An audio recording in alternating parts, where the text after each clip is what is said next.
The holidays are about spending time with your loved ones and creating magical memories that will last a lifetime.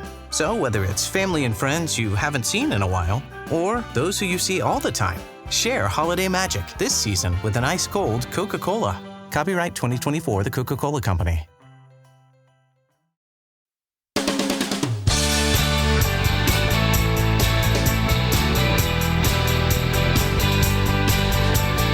Hello, welcome back to Age Better. I'm your host, Barbara Hannah Grufferman.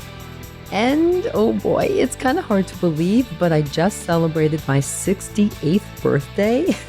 No, I can't believe it myself. And I'm taking a moment to reflect on the most important lessons I've learned from the many world-class experts I've interviewed over the years from my books and articles and this podcast. And I'm also doing a little rundown of the best advice I got throughout 2024 from some of the incredible guests I've had on the podcast this year. From health breakthroughs to life-changing advice, I'm sharing the key insights I'm carrying with me into the new year to keep aging better, stronger, and with purpose. So stick with me because this episode is part reflection, part masterclass, and 100% dedicated to helping you age better too. Yep, I just turned 68. Can you believe it? I'm having the same reaction to turning 68 as I did to turning 50. I'm having flashbacks. Mixed feelings about the whole thing. Like, what the heck just happened to all those years? Like, what the heck? But mostly it's making me feel like, yay, I just turned 68 and I feel pretty damn good and pretty damn proud of myself and pretty damn excited about what's next. So that's good. That's a good thing, right? And I also love celebrating birthdays, so whatever birthday it is. But as I reflect on this milestone birthday, it's kind of hard not to think back to when I turned 50, which was when I wrote my first book, The Best of Everything After 50. Maybe some of you read it. I remember being filled with so many emotions. Curiosity, like what the heck is this going to be about? A bit of anxiety, well, no, more than a bit of anxiety, and a whole lot of questions about what this new chapter of life was going to bring. Back then, I coined the term the umpies. Do you all remember that?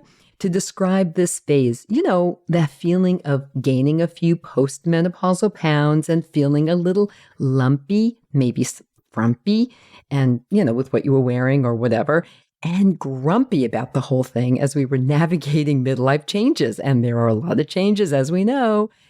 So raise your hand if you can relate to that. I'm sure you all are. I'll admit I was very tempted to pull that proverbial blanket over my head and keep it there for eternity.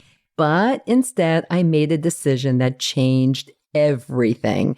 I chose to face aging head on. You know that. I chose to be positive and move forward with a positive attitude. And since then, well, it's been quite a journey. These 18 years, I've written a second book, of course. You probably all know that, Love Your Age. Launched this very podcast that's now in the top 5% globally, thanks to all of you. Have the privilege of writing a regular column for AARP, the magazine, called Fix Your Body, and I give talks all over the country about the best science-backed strategies to age better. Along the way, I've run 17 marathons, watched my 2 amazing daughters grow into strong, independent women, and shared every step with my loving, supportive husband. I've also navigated the profound grief of losing my beloved mother. You all know about that. Not a day goes by when I don't think of her. But through it all, there's been one powerful concept that's kept me motivated and inspired: agency. You see, at 50, I made a decision to take charge of my health, happiness, and future. And I want to empower you to do the same. I always want to do that because while we can't control getting older, we absolutely can control how we do it, right? Now at 68, my biggest priority is staying strong, healthy, and independent for the long haul. Mobility is freedom, and strength is power. These are the pillars of how I approach each and every day. I'm more committed than ever to supporting my bone health, keeping my heart strong, and ensuring that I can move with ease and confidence for decades to come. That's why I'm such a passionate advocate for movement, fitness, and radical self-care. These aren't luxuries, friends. They are necessities. Over the years, I've had the privilege of interviewing some of the most respected experts in health, wellness, fitness, style, sex, finance, and so much more. From Dr. Margaret Noctegal, I've gained a deeper understanding of the connection between menopause and our overall long-term physical and mental health, and how vital it is to advocate for ourselves during this transition and really always. Steve Perrine taught me about the critical role of our gut microbiome and how it plays such a big part in reducing inflammation and supporting our overall health. Mark Black's incredible story of resilience after his heart and double lung transplant has reminded me that even in the face of profound challenges, we can rise and thrive. Denise Pines has inspired me to be part of the movement normalizing the conversation around menopause, ensuring that women everywhere have the support and information they need and deserve. I've also learned so much from Dr. Anne-Marie Navarre, who highlighted the importance of advocating for a more complete approach to cholesterol testing, including the ApoB test. Do you all remember that episode? If you haven't listened to it, you've got to go back and listen to it. It wasn't that long ago. And Joan Price has encouraged me to prioritize intimacy and connection, reminding us all that a fulfilling sex life is essential at every stage of life. You are never too old to have good sex. And if you haven't listened to the episode with Joan, it was so great, about the best sex toys for women over 50, you absolutely must. This year, I have faced my own health challenges, including a stress fracture that kept me from running the New York City Marathon for the first time in 17 years. I'm also monitoring a heart arrhythmia. Yes, I am. But thanks to the wisdom shared by medical experts like Dr. Melissa Tracy, I recently got a coronary artery calcium, that's a CAC, score test, which revealed a small amount of plaque buildup in my arteries. This knowledge prompted me to start taking a statin every other day, a simple but crucial change that I am so grateful to have made. And again, you've got to go back and listen to these episodes if you missed them. As we head into 2025, I'm taking so many valuable lessons with me. From journalist Emily Labor Warren, I learned how to do periodic life reviews to stay connected to my values. Heidi Skolnick has inspired me to add magnesium to my nightly routine for better sleep. And Dr. Nisa Parikh shared essential information about atrial fibrillation and how women can protect themselves as they age.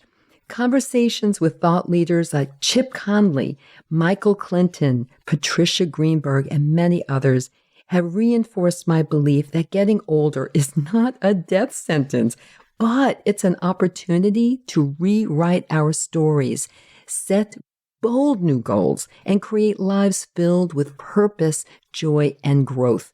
From Dr. Vonda Wright and Rebecca Rothstein, I've learned specific strategies to keep my bones dense and muscles strong.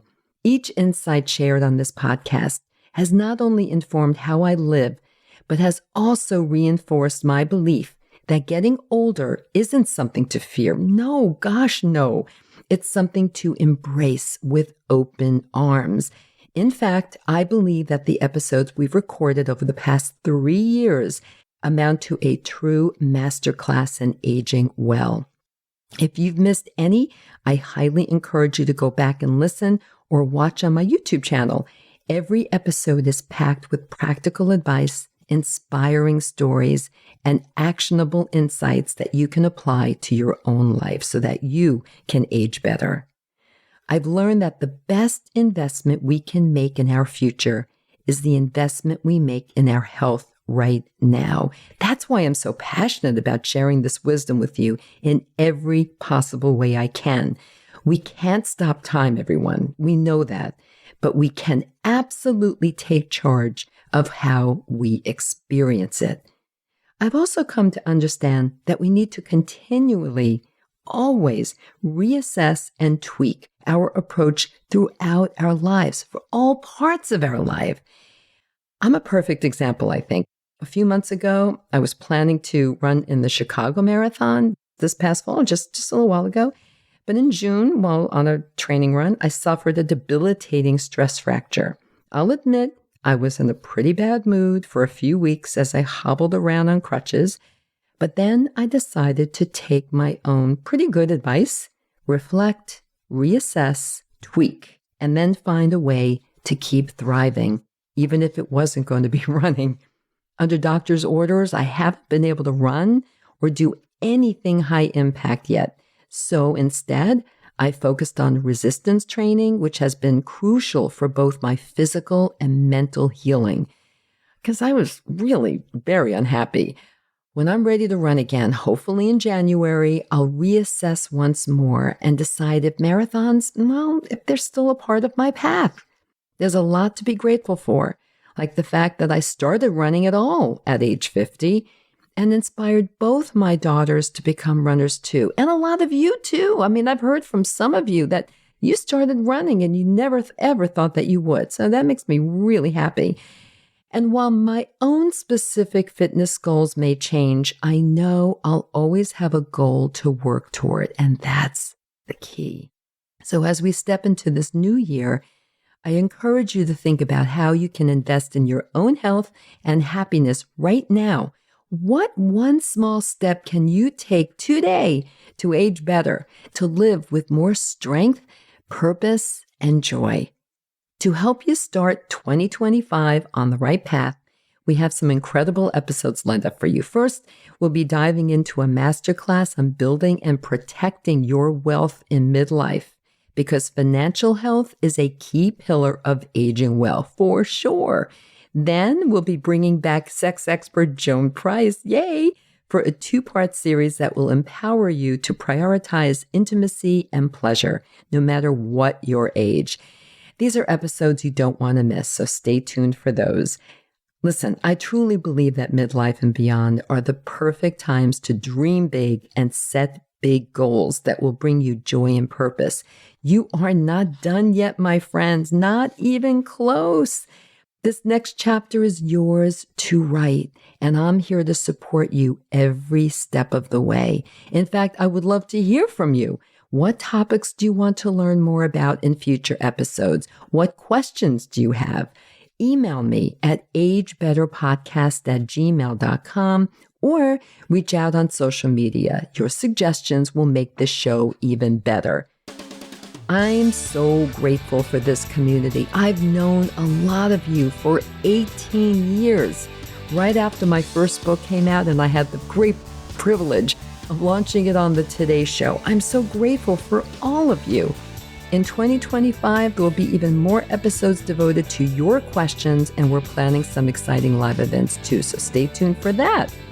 Remember, we can't stop the years from passing, but we can absolutely take charge of how we experience them, right? So, cheers to a bold, healthy, joyful 2025 and beyond. And as always, thanks for listening. Talk to you soon. Thanks for tuning in, everyone. If you enjoyed this episode of Age Better Podcast, please do a few things. First, share it with all your friends and family. Then, subscribe to Age Better wherever you listen to podcasts, including YouTube, so you never miss a single episode. Finally, if you have ideas for topics you want me to cover in a future episode of Age Better, send an email to agebetterpodcast@gmail.com or reach out to me on social media. Until next time, remember this: we can't control getting older, but we can control how we do it. Talk to you soon.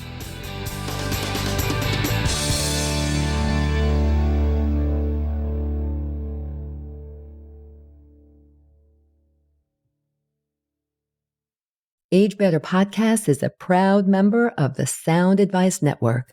Sound Advice, women's voices amplified.